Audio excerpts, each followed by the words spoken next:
Okay, for your water test that you are doing weekly yourself, we're going to use the blue test kit with the 2 different sides for you to check with drops. So I'm going to get a water sample, then I'll walk you through how to check this. I'm going to get the water over on the side because we really want to be able to get a little bit further down to get true chemistry levels. So I'm gonna dip my hand down a little bit further, elbow length down, get a water sample. Then I'm gonna show you when I come back over how we're gonna get this to the right level. So you'll see on your test kit that there's some tick marks, and they're kind of hard to see on the video potentially, but they're right there and right there. So what I'm gonna do is I'm gonna tap the water down to get it down to those levels, and just easily tap the sides. That'll get you down to the right level. And then we're gonna add test drops.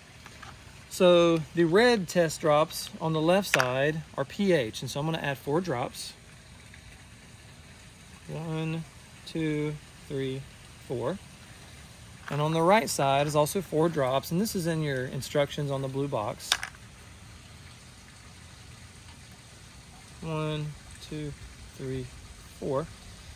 As you can see, I'm getting a vertical drop on there, so that way I ensure that I get a nice full drop, and I get 4 of them.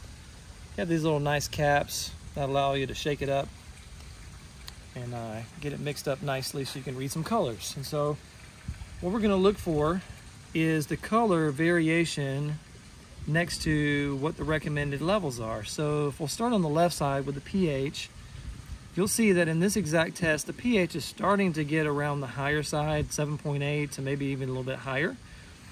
And that's what you're going to see with a PebbleTec pool. For the first year, it's naturally going to be high.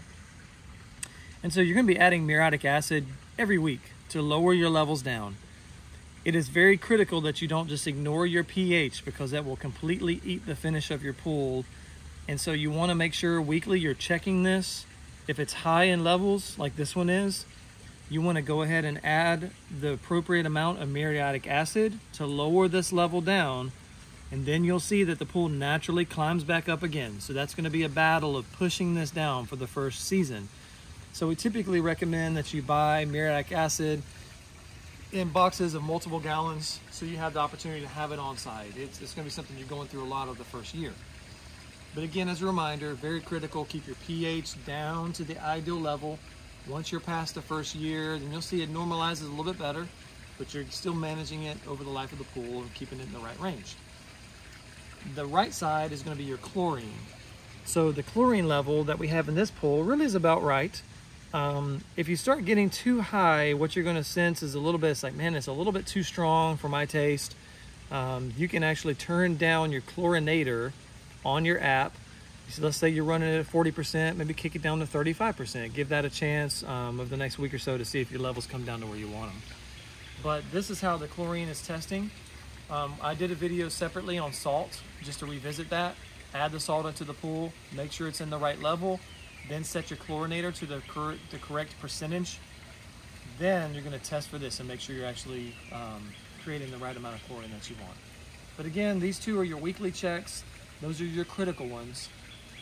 pH, or rather chlorine on the right side, will tell on itself because your pool will start looking bad. It'll turn cloudy, then it'll turn green if you don't keep this in check.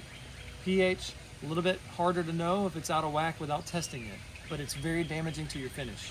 So make sure you keep that in check, and that way you won't have any issues with the pool finish.